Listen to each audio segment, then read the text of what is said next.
cinta, tidak cinta, Allah tidak ridha, dunia pasti akan kita tinggalkan. Sementara akhirat ada di hadapan kita, dan itulah yang disebut dengan kehidupan yang hakiki. Dikatakan hakiki karena abadi, dikatakan bukan hakiki karena di dunia itu tidak ada yang abadi. Makanya kehidupannya tidak hakiki, bukan hakikat. Karena kita akan pasti meninggal. Karena dunia ini pasti akan difanakan oleh Allah Ta'ala. Kullu man 'alaiha fan wa yabqa wajhu rabbika dzul jalali wal ikram. Semua yang ada di muka bumi akan fana dan binasa. Yang kekal hanyalah wajah Tuhanmu yang maha tinggi dan maha mulia. Dunia akan kita tinggalkan. Karena itu semoga waktu yang kita luangkan di sini menjadi waktu yang bermanfaat untuk mengkaji agama Allah Subhanahu wa taala. Semoga menjadi ilmu yang bermanfaat bagi kita, ilmu yang menumbuhkan rasa takut kita kepada Allah, dan ilmu yang menggerakkan kita beramal yang saleh. Dan masih di pembahasan yang lalu masih mengkaji tentang menjaga hubungan baik bersama Allah. Menjaga hubungan baik bersama Allah. Kemarin sudah dibaca, yang pertama adalah yang mengikhlaskan ibadah hanya untuk Allah semata dan memalingkan untuk ibadah kepada selainnya. Jadi kalau kita ingin hubungan kita dekat dengan Allah, adalah kita selalu ikhlas dalam segenap ibadah dan jangan dipalingkan ibadah kita sedikit pun kepada selainnya. Ketika seorang memalingkan ibadah untuk selain Allah atau membersamakan sesembahan selain Allah, itu kita telah merusak hubungan baik kita kepada Allah. Karena itu kalau kita ingin menjaga hubungan baik kita dengan Allah, mengikhlaskan ibadah hanya untuknya dan memalingkan ibadah kepada selain Allah. Ya, jangan memalingkan ibadah kepada selain Allah. Nah, itu yang sudah kita kaji kemarin. Yang kedua juga sudah kita kaji, kita merajaah al-bu'd anisyirki wa wasairi wa kulli ma yuqarribu ilaihi, dan menjauhkan segala bentuk kesyirikan dan wasilah-wasilah yang mengantarkan kepada kesyirikan dan segala sesuatu yang mendekatkan kepada kesyirikan. Ini harus dijauhi sejauh-jauhnya. Jangan sampai seorang muslim dan muslimah terjatuh ke dalam syirik, sebab ketika sudah jatuh dalam kesyirikan bukan cuma rusak hubungan kita, hancur lebur, sudah tidak ada lagi sedikit pun hubungan kita dengan Allah Subhanahu wa taala. Ketika kita sudah terjatuh dalam kesyirikan, langsung totalitas bubar. Allah sudah tidak lagi peduli dengan kita. Ya, ketika kita sudah berbuat kesyirikan, memalingkan ibadah untuk selain Allah, maka Allah langsung pisahkan dengan kita. Ya, tidak ada lagi hubungan sedikit pun antara kita dengan Allah ketika seorang berbuat kesyirikan. Dan itu juga sudah saya jelaskan kemarin. Yang selanjutnya, muraqabatullah ta'ala fi kulli hinin, menjaga hubungan kita baik bersama Allah adalah selalu muraqabah, selalu merasa diawasi oleh Allah dalam segala keadaan kita, Bapak. Ya, dalam kondisi apapun, baik ketika kita bersama teman, baik kita ketika di masjid, dan juga ketika kita di luar masjid, di rumah, ketika kita sendiri tidak ada orang yang bersama kita, tetap kita merasa muraqabah, diawasi oleh Allah dalam segala keadaan kita. Ittaqillaha haitsu ma kunta. Bertakwalah kepada Allah dimanapun kau berada. Nah, pasti hubungan kita baik ya. Kenapa? Kita merasa diawasi oleh Allah dalam segenap keadaan kita. Wal ilmu bi annahu ma'ana bi ilmi, dan kita mengilmui bahwasanya Allah bersama kita dalam ilmunya. Artinya ilmu Allah meliputi kita semua. Tidak ada satu pun perbuatan yang kita lakukan, perkataan yang kita katakan, bahkan yang terbesit dalam hati-hati kita, melainkan Allah Ta'ala mengetahui semuanya. Datangkan perasaan ini. Kalau kita ingin menjaga baik hubungan kita bersama Allah, bahwa kita yakin kita mengilmui bahwa Allah Subhanahu wa Ta'ala bersama kita dalam ilmunya. Tidak ada seseorang pun yang lepas dari ilmu Allah Ta'ala. Ya, ada batu hitam, ada semut hitam merayap di batu yang hitam, di kegelapan malam yang hitam. Allah tahu apa yang dilakukan oleh semut tersebut. Ada semut hitam kecil kan, merambat di batu yang hitam, di kegelapan malam yang hitam, yang gelap. Allah mengetahui apa yang dilakukan oleh semut tersebut. Itulah ilmu Allah, meliputi segala sesuatu. Tidak ada satupun yang selamat dari ilmu Allah. Ya, Allah berfirman, ya ayyuhar rusul kulu minat thayyibat wa'malu shalihan inni bima ta'maluna alim. Wahai para rasul, makanlah yang halal, yang baik, ya, dan beramalah yang salih. Sesungguhnya Allah Subhanahu wa Ta'ala dengan apa yang kalian amalkan, Allah alim, Allah mengilmui, mengetahui. Tidak ada sesuatu yang selamat dari ilmu Allah. Nah, ini adalah dihadirkan kalau kita ingin menjaga hubungan baik kita bersama Allah, adalah kita merasa muraqabah, diawasi oleh Allah Subhanahu wa Ta'ala. Pasti kita akan baik dimanapun berada. Yang selanjutnya, al-bu'du 'anil muharramat li'anna Allah naha anha wa li'annaha sababun lidh-ghadabihi wa iqabihi. Yang kelima, tadi selanjutnya Bapak Ibu yang berbahagia, untuk menjaga hubungan baik kita bersama Allah, kita harus menjauhi hal yang diharamkan oleh Allah Subhanahu wa Ta'ala, karena Allah Subhanahu wa Ta'ala melarangnya. Wa li'annaha sababun lighadabihi wa iqabihi, dan keharaman itu akan menjadi sebab murkanya Allah dan siksanya. Karena itu, kalau kita ingin menjaga hubungan baik kita bersama Allah, segala yang diharamkan dijauhi. Kekufuran, kesyirikan, kemunafikan, segala hal yang diharamkan oleh Allah, makanan yang haram, minuman yang haram, ucapan yang haram, perbuatan yang haram, jauhi semua. Pasti hubungan kita dengan Allah akan indah.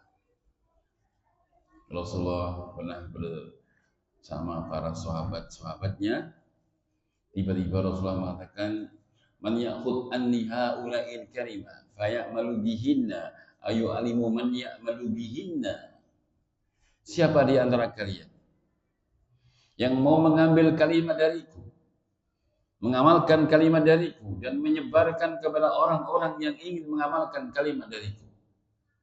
Itu tidak mudah, harus mengambil dari Nabi langsung, harus mengamalkannya, dan mengajarkan, harus menghafal berarti juga. Maka tidak semua sahabat berani angkat tangan di kala itu, kecuali Abu Hurairah radhiyallahu anhu mengatakan, saya Rasulullah, saya akan mengambil kalimat darimu, mengamalkan kalimat darimu, dan menyebarkan kepada orang-orang yang ingin mengamalkan kalimat darimu. Kata Abu Hurairah, fa'akhadha yadi, maka beliau Nabi memegang tanganku. Wa'adda khamsatan, kemudian beliau memberikan aku 5 wasiat. Nah, jadi situ bisa diambil pelajaran, kalau ingin menyampaikan wasiat, sebaiknya dipegang tangannya orang yang mau disampaikan wasiat, karena ini perkara penting. Sebagaimana Rasulullah memegang tangan Abu Hurairah, kemudian Rasulullah memberi wasiat 5 wasiat yang mulia. Pertama, ittaqi al-maharim takun a'badan nas. Waradha bima qasamallahu laka takun aqna nas. Wa asin ila jarika takun mu'minan wa akhibat man yukhibbu hatta anam. Yang pertama adalah ittaqi al-maharim takun a'badan nas. Tinggalkan semua apa yang Allah haramkan, kau akan menjadi a'badanas, orang yang paling banyak ibadahnya. Jelas ya? Jadi ketika kekaraman-kekaraman itu kita jauhi, maka Allah akan membuka pintu-pintu ketaatan. Sebaliknya Bapak Ibu, kalau pintu yang haram itu kita dekati, kita lakukan, akan menutup pintu-pintu ketaatan. Makanya pertama, Ittaqi al-maharim, jauhkan, takutlah, hindarilah, jauhilah hal yang diharamkan oleh Allah. Takun abadan nas, niscaya kau akan jadi orang yang paling banyak ibadahnya. Nah, ini menjaga hubungan baik kepada Allah adalah apa? Menjauhi apa-apa yang diharamkan oleh Allah. Tapi kalau kita berani mencoba melanggar, nah, maka satu keharaman kita langgar biasanya akan membuka dan menyeret pelanggaran-pelanggaran yang lainnya, Bapak Ibu. Itu sifat maksiat. Ya, makanya Nabi kita mengatakan Nabi kita mengatakan iyyakum minal kadzib fa innal kadziba yahdi ilal fujur wa innal fujura yahdi ilan nar. Waspadalah kalian dari dusta. Hati-hati kalian dari dusta, karena dusta itu akan mengantarkan kepada kefajirannya. Karena dusta itu akan mengantarkan kepada kefajiran, dan kefajiran akan mengantarkan kalian ke neraka. Nah, satu dusta kita lakukan akan membuka dusta kedua, dusta ketiga, dan selanjutnya. Sama, kalau kita membuka pintu kebaikan, akan membuka pintu-pintu kebaikan yang lainnya. Satu kebaikan kita lakukan akan membuka pintu-pintu kebaikan yang lainnya.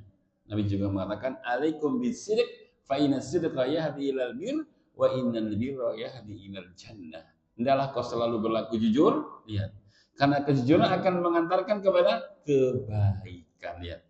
Ketika seorang berlaku jujur, maka dari kejujuran yang dilakukan itu akan membuka pintu-pintu kebaikan yang lainnya, dan kebaikan itu akan mengantarkan kita ke surga Allah Ta'ala. Maka poin yang kelima adalah menjauhi apa yang Allah haramkan. Niscaya Allah Subhanahu wa Ta'ala akan baik hubungannya dengan kita, dan kita tidak akan diadab atau dimurkai oleh Allah Subhanahu wa Ta'ala. Itu yang keempat, kelima ya. Yang selanjutnya untuk menjaga hubungan baik kita bersama Allah adalah al-istiqamatu ala dinihi wa sabatu alaihi wa adamu taraju'i an dhalika mahma kanatil fitan wal muqriyat. Kama qala Allah Ta'ala fastaqim kama umirta. Istiqamah Bapak Ibu. Untuk menjaga hubungan baik kita bersama Allah, injalah kita istiqomah di atas agamanya dan teguh di atasnya, dan tidak kembali dari ketaatan dan dari kesabaran, dari kekokohan karena fitnah yang menggiurkan. Ya, jangan sampai kita kembali keluar dari istiqomah karena fitnah yang menggiurkan. Dah tetap ada istiqomah di jalan kebenaran, di jalan Allah Subhanahu wa Ta'ala. Fastaqim kama umirta, istiqomahlah wahai Muhammad sebagaimana kau diperintah. Istiqomah itu tidak mudah Bapak Ibu ya. Sudah saya terangkan, karena ada mawani-mawaninya, pelawan-pelawannya atau lawan-lawannya yang menjadikan sulit sekali seorang itu istiqomah di atas kebenaran, di atas kebaikan. Karena ada penghalang-penghalangnya. Setidaknya ada 3 penghalang berat untuk orang untuk istiqomah. Penghalangnya pertama, penghalang itu datang dari internal, dari diri sendiri, dari kita sendiri. Yaitu apa yang disebut dengan hawa nafsu. Ya, apa yang disebut dengan hawa nafsu. Inilah kalau sudah diikuti hawa nafsu, pasti itu akan menjadikan seorang keluar dari istiqomah. Sebab ketika seorang ikuti hawa nafsunya, maka dia telah menjadikan hawa nafsunya sebagai Tuhannya. Afaraita man ittakhadha ilahu hawahu wa adallallahu ala ilmin. Tidaklah kau melihat orang-orang yang menjadikan hawa nafsunya sebagai ilah, sebagai Tuhan yang diperturutkan, maka Allah sesatkan mereka dalam kondisi mereka punya ilmu. Jadi dia sesat bukan karena bodoh, dia sesat bukan karena nggak tahu, dia tahu tapi dia mengikuti hawa nafsu. Inilah yang menjadi mawani pertama.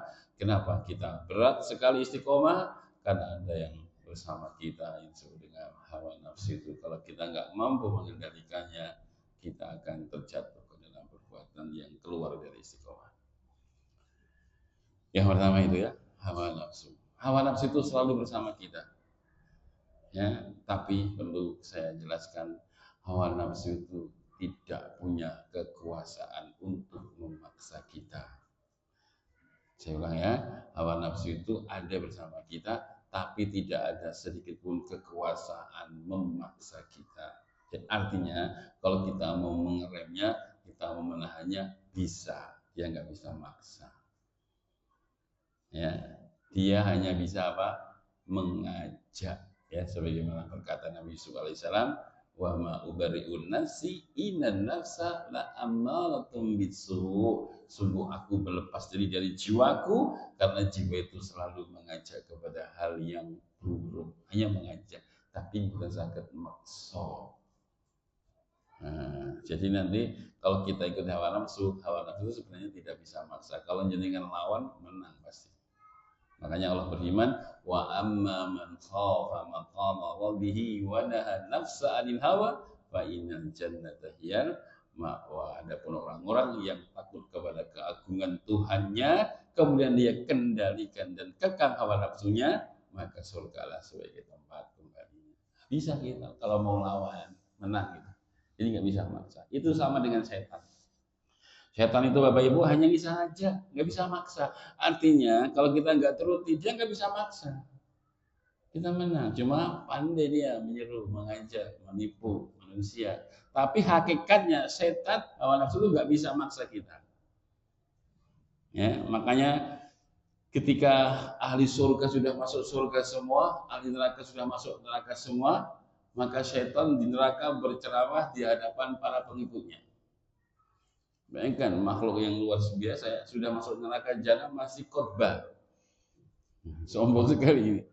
Khotbah di depan para pengikutnya yang dulu di dunia ngikuti dia, sekarang masuk neraka bersamanya. Wa qala syaitanu lamma qudiya al-amr innallaha wa'adakum wa'dal haq. Isi ceramahnya, setelah Allah Subhanahu wa taala telah menyelesaikan segala urusannya, ahli surga sudah masuk surga semuanya, ahli neraka telah masuk neraka semuanya, Allah telah selesai mengurusi, mengqadha hamba-hambanya, maka berdirilah syaitan di atas mimbar dari mimbar-mimbar api neraka dan dia berkata kepada pengikutnya, innallaha wa'adakum wa'dal haq. Sesungguhnya dulu di dunia, kata iblis, Allah telah menjanjikan kepada kalian dan janji Allah benar. Allah dulu menjanjikan orang-orang yang beriman dan beramal soleh masuk surga. Sekarang orang-orang yang beriman dan beramal soleh sudah masuk surga. Allah tidak pernah nyelisi janjinya. Wa wa'adtukum fa akhlaftukum. Aku dulu juga berjanji kepada kalian, namun aku selisih janjiku kepada kalian. Sudah hancur ya pengikutnya ini. Aku dulu juga berjanji kalau kepada ente-ente itu, cuma aku ingkari, aku selisih janjiku kepada kalian. Tapi lihat kata Iblis apa? Wa ma kana li 'alaikum min sultani illa an da'tukum fastajabtum li. Fala talumuni wa lumu anfusakum. Tapi dulu sedunia itu sesungguhnya aku tuh gak bisa maksa kalian. Gak bisa maksa kalian. Aku hanya mengajak, kau ikuti. Yowis, jangan celah aku, celah saja diri kalian. Kenapa ikuti aku? Karena aku gak bisa maksa. Gitu loh. Gak bisa maksa. Aku hanya mengajak, tapi kau ikut. Ya wis, jangan celah aku. Mana bi musyrikum wa ma bi musyriki. Sekarang kata iblis, aku nggak bisa nolong kalian. Kalian juga nggak bisa nolong aku. Mari kita rasakan adab bareng-bareng. Nauzubillah. Begitu. Jadi nggak bisa maksa iblis itu. Sama dengan hawa nafsu. Artinya kalau kita mau melawannya dan mengendalikan, kita menang. Cuma kebanyakan orang ikuti hawa nafsunya. Nah, itu yang menjadikan kita jadi tidak istiqomah. Yang kedua, di antara orang yang menjadikan sulit mengikuti istiqomah adalah tadi mengikuti langkah-langkah syaitan. Nah, tadi sudah saya jelaskan. Ya, ini juga sama, tidak bisa memaksa, hanya mengajak. Yang ketiga, mana yang ketiga yang menjadikan seorang itu istiqomah karena lingkungan yang tidak baik, teman-teman yang kurang baik, mungkin keluarga yang kurang baik, komunitas yang kurang baik, ini menjadikan kita juga sulit istiqomah, nggak dukung lingkungannya. Teman-teman dekatnya nggak dukung. Ya, dia orangnya jujur, tapi kanan kirinya maling semua, ya udah. Saya nggak mau ini ya, ini namanya riswah. Riswah itu suap menyuap. Ya, tapi setiap dia masuk di kantor, di laci udah ada amplop. Jadi kali atasannya dikasih semua dibagi. 1-2 kali bisa nolak, lama-lama sulit juga. Lingkungannya maling semua, sehingga dia tidak istiqomah di atas kejujuran. Ya, kanan kirinya maling semua. Ya, coba kalau kita hidup di kampung, kanannya copet, kirinya copet, belakang copet, ya copet juga kita ya, ya kan? Kanannya tidak pernah sholat, depannya nggak pernah sholat, ya rusak lama-lama. 1-2 kali kuat, tapi lama-lama, karena lingkungan itu di dalam agama sangat diperhatikan dalam syariat Bapak Ibu. Makanya ketika ada orang yang umur 100 jiwa kan dia ingin tobat, kata ahli ilmu, tidak ada yang bisa menghalangi tobatmu dengan Allah. Ya, tinggalkan negerimu ya, negeri yang buruk, pergilah ke negeri sana, negerinya orang-orang yang baik, beribadahlah kepada Allah bersama mereka. Dituntutkan untuk meninggalkan negerinya, ini negerinya pembunuh, negerinya negeri buruk, maka disuruh meninggalkan negerinya, pindah ke negeri yang baik, beribadahlah kepada Allah bersama mereka. Jelas lingkungan dalam syariat sangat berperan dalam agama. Ya, mungkin ada orangnya asalnya nggak buruk, baik asalnya, tapi lingkungan tidak mendukung tadi, lama-lama ya kena. Ya. Makanya Nabi kita berkata, al-mar'u ala dini khalili falyanzur ahadukum man yakhalil. Seseorang itu bersama agama teman dekatnya, maka adalah setiap kalian selalu melihat siapa yang menjadi teman dekat kita. Ya, kalau teman kita tadi orang yang rusak-rusak, segera jauhi, nanti kita akan kena. Su'ul khuluq yu'ti, kata para ulama. Akhlak yang buruk itu nular, Bapak Ibu. Virus, ya, nular. Ya. Dulu waktu saya masih SD, ya, ibu selalu berpesan, jangan kalau si fulan, ya. Karena si fulan itu nakal orangnya, suka bolos sekolah, sama bapak ibunya berani, ya, suka nyuri misalkan. Nah, saya dilarang jangan main sama si fulan ya, karena takut ibu saya ketularan kan gitu kan. Jenengan kan juga gitu kan, kalau punya anak, coba kan kalian nyolong, kalau nakal, kalau Pak Ewani, kalau Bu Ewani, dari misu-misu kan gitu kan.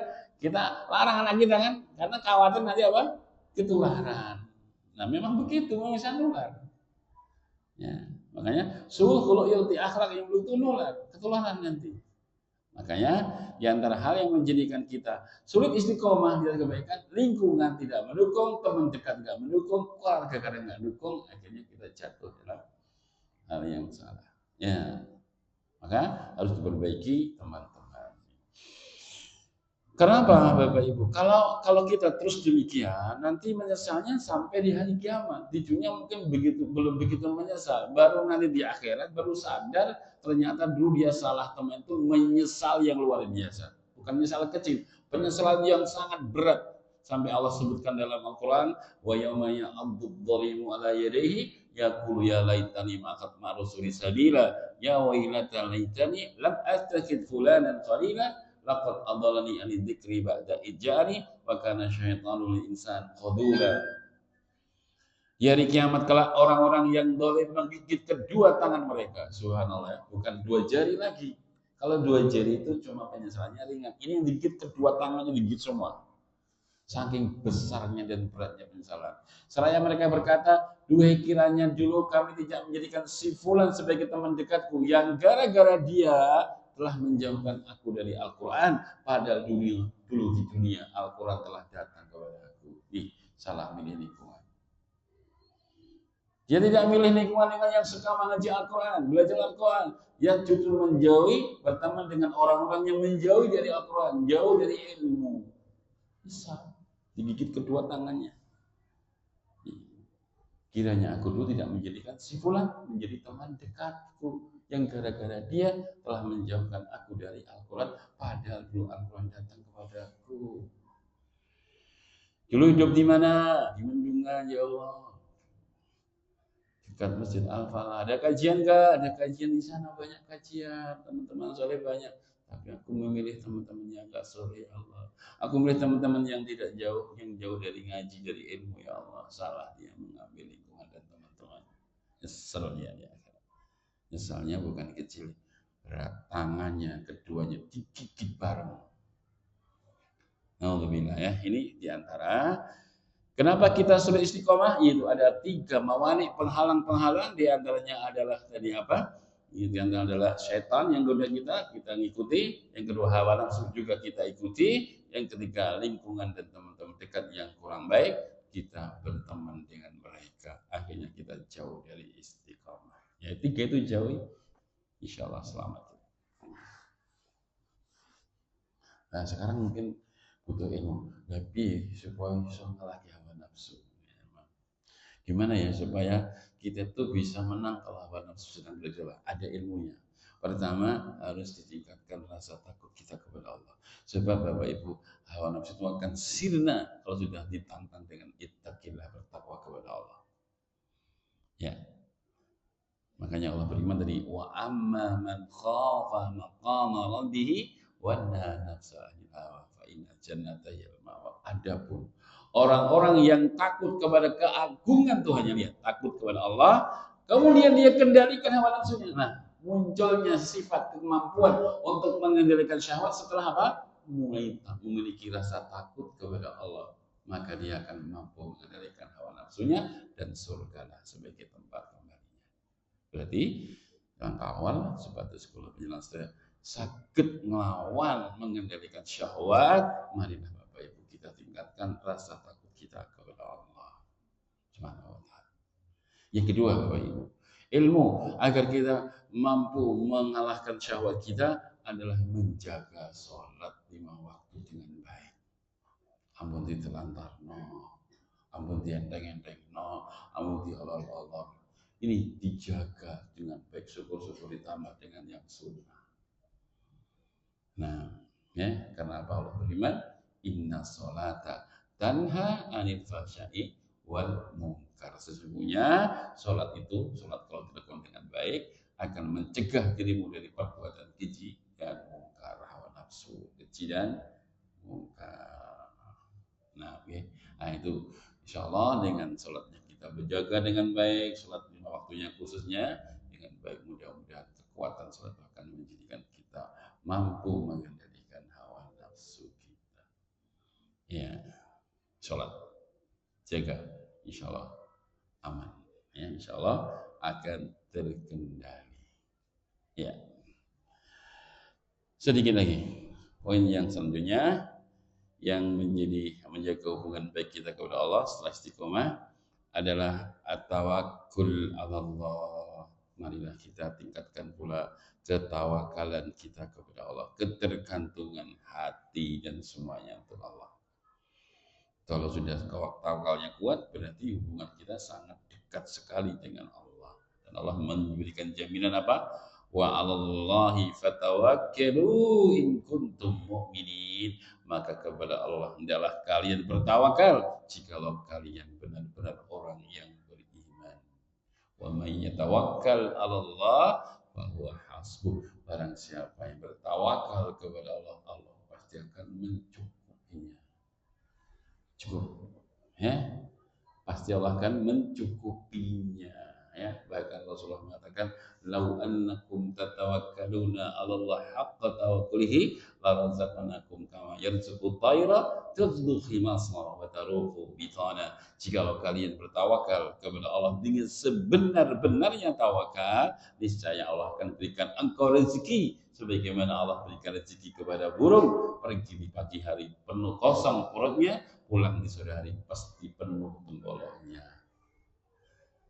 Nah, tawakalnya kados burung. Karena itu Rasulullah juga bersabda, yadkhulul jannah aqwamun afidatu mislu afidati tayr, akan masuk surga satu kaum yang hati mereka seperti hati seekor burung. Apa hati seekor burung? Tadi tawakal. Ya, sebab Rasulullah mengatakan akan masuk 70.000 umatku masuk surga tanpa adab, tanpa hisab. Wah, langsung nyemplung surga Pak, bukan tipu. Masya Allah. Cuma jumlahnya cuma 70.000, dalam riwayat yang lain masing-masing satu membawa 1 juta. Berarti benar 7.000 yang sejuta pinter. Hitung M sekitar itulah. Menghitung biamba. Dan itu sedikit ya jika dibandingkan dengan umat Nabi Muhammad yang jumlahnya nggak tahu. Nah, di antara ciri-ciri umatku yang masuk surga tanpa adab dan hisab itu adalah wa 'ala rabbihim yatawakkalun. Di antara ciri-ciri mereka adalah kepada Tuhannya mereka bertawakal. Sekarang bagaimana rukun tawakal? Bagaimana cara tawakal? Ya? Kenapa kita sulit tawakal? Kok burung tidak? Karena burung itu nggak punya akal. Justru nggak punya akal itu ketawakalannya kuat. Nah, kita sering kurang tawakal, merasa punya akal, merasa sok pinter, sok jagoan. Sehingga kalau tanya, Pak, wah sekarang usahamu Masya Allah melejit sugih tenan sampean. Nah ini semua karena saya begini, saya begitu, saya punya pengalaman kerja, saya terus. Lupa dia, siapa yang ngasih? Karena saya punya pengalaman kerja, saya punya skill, saya sekolahnya begini. Saya terus. Lu punya akal, sok berakal kan? Nah burung gak punya akal. Penting pagi mabur, gitu. Penting usaha, mabur itu usaha kerja. Pulang sore penuh. Gak enak burung pulang malam-malam sore anaknya nangis kabeh. Sepi ndo sabar, sedina wis pae mau mabur ana mabur iki ora enek sepi dipanen kabeh, enggak ada. Enggak ada, pasti temboloke penuh.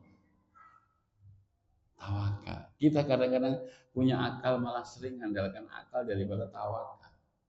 Kita tidak mengingkari akal, penting, enggak mengingkari skill, penting, enggak mengingkari pengalaman kerja. Itu semua penting. Tapi tetap sebagai orang beriman tidak boleh menyadarkan kepada dirinya, harus kita tawakal kepada Allah. Ya, itu. Ya, caranya bagaimana? Pertama, adalah kita harus menggantungkan seluruh urusan kita kepada Allah Subhanahu wa taala. Satu. Rukun yang kedua, kita jalani sebab. Bapak sakit ingin sembuh, ya jalani sebab, berobat. Dokter atau beli berobat atau herbal terserah, yang penting ada usaha untuk berobat. Setelah berdoa ada ikhtiar, mau punya duit berusaha, ikhtiar kerjanya utama sama punya. Karena tawakal pada Allah, tak turun buat menolong ciklok emas 2 kilo. Tawakal ya Allah, tawakal aku ya Allah, aku tawakal betul-betul, orang jiklok. Sing jiklok malah apa? Gebuki bojone. Oh, lanang males ya. Bukan emas tapi sapu malah bojone ya. Maka jalani sebab yang kedua. Nah, setelah kita jalani sebab, kemudian sebab itu kita dapatkan, maka jangan kembalikan kepada kita yang bikin sebab, tapi kembalikan bahwa itu semua juga datang dari Allah semata. Itu rukun tawakal kita. Ya. Nanti kalau enggak kados korun. Apa kata korun? Innama utituhu ala ilmin indi. Aku diberi semua ini karena ilmu yang aku miliki. Nah, korun dulu kan fakir asalnya. Setelah itu punya emas, toko emas, pabrik emas gitu lah. Kaya sekali ya.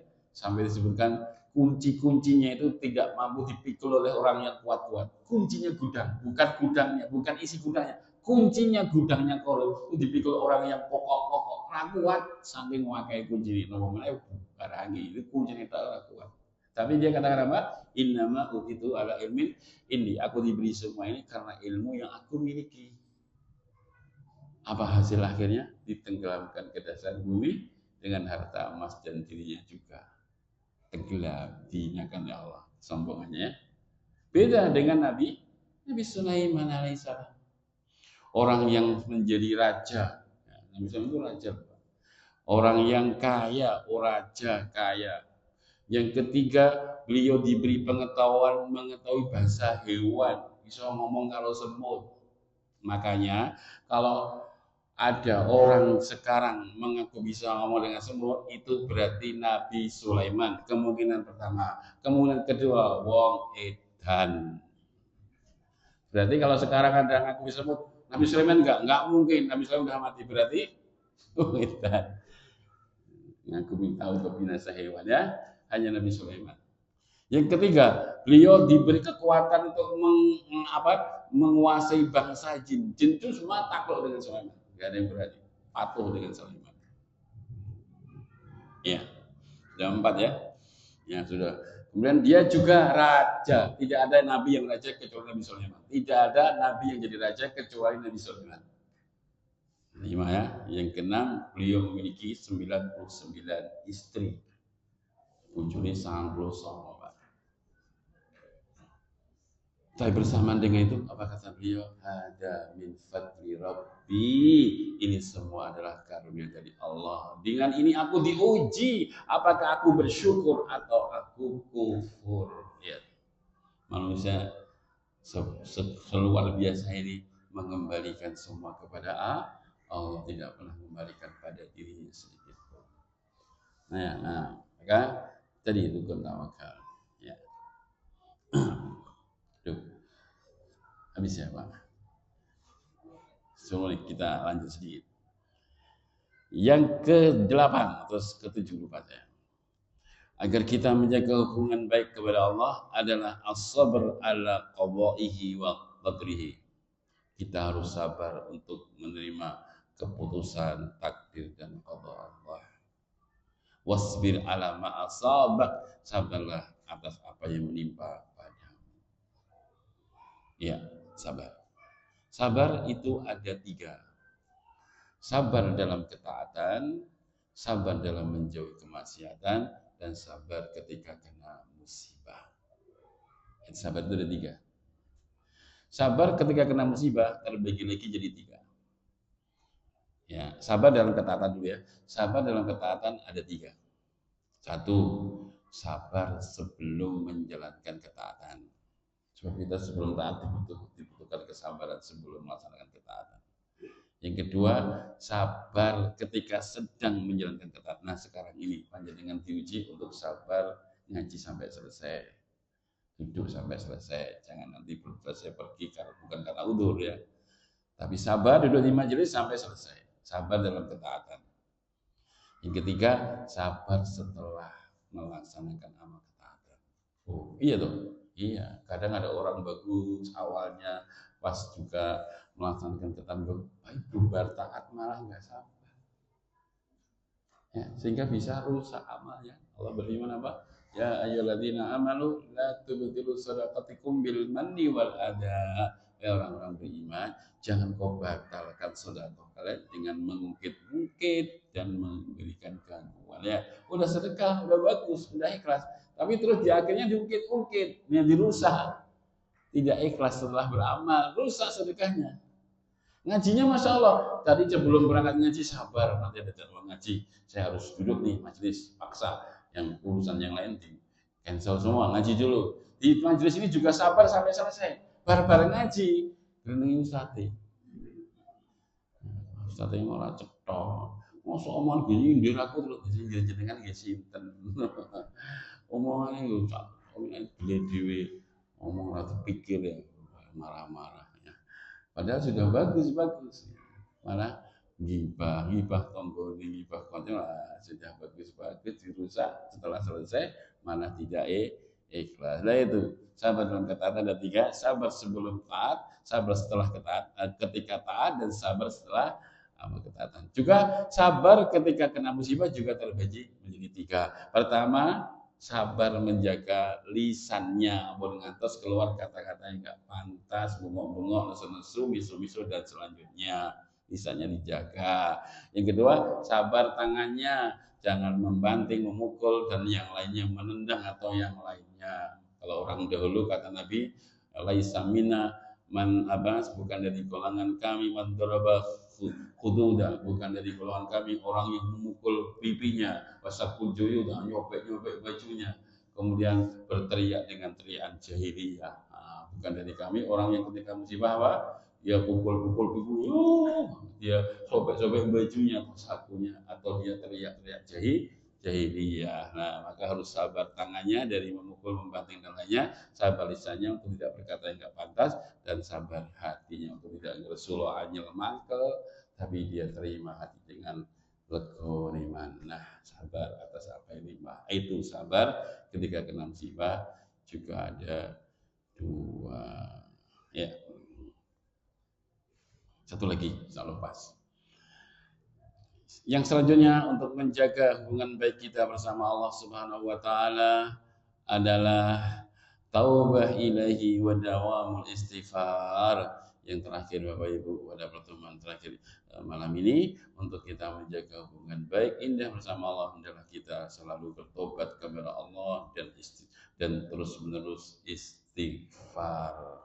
Wa tubu ilallah jami'an ya ayyuhal mu'minuna la'allakum tuflihun. Tobatlah kepada Allah semuanya wahai kaum mukminin, semoga kalian beruntung. Banyak bertobat, banyak istighfar kepada Allah Subhanahu wa taala. Dengan kita banyak tobat dan banyak istighfar, berarti itu pertanda hubungan kita dengan Allah baik. Sebab bapak tobat, bapak istighfar itu sudah termasuk pikantuk hidayah. Itu yang menawi mboten nanti taubat, mboten nanti istighfar, itu orangnya sombong, jauh dari hidayah. Justru orang itu semakin bagus, semakin baik, semakin kathah taubat dan istighfarnya. Nah, semakin tambah saya itu semakin tambah istighfar dengan Allah Subhanahu wa taala. Makanya Rasulullah bersabda, "Tuba liman wajada bi sahifati yaumal qiyamah istighfaran katsira." Beruntunglah orang-orang yang di akhirat nanti ketika didapati catatan-catatannya penuh dengan banyak istighfar. Ya, nah, dan taubat juga kepada Allah Subhanahu wa taala. Mudah-mudahan sedikit ini menjadi ilmu yang bermanfaat bagi kita semua, dan semoga dengan kita amalkan apa yang sudah kita sampaikan akan menjadikan hubungan kita kepada Allah lebih baik terjaga karena apa yang sudah kita ketahui kita amalkan, dan semoga Allah berikan kita pula kemudahan untuk mengamalkan apa yang sudah kita ketahui. Barakallahu fikum. Subhanakallahumma wa bihamdika asyhadu an la ilaha illa anta astaghfiruka wa atubu ilaik. Assalamualaikum warahmatullahi wabarakatuh.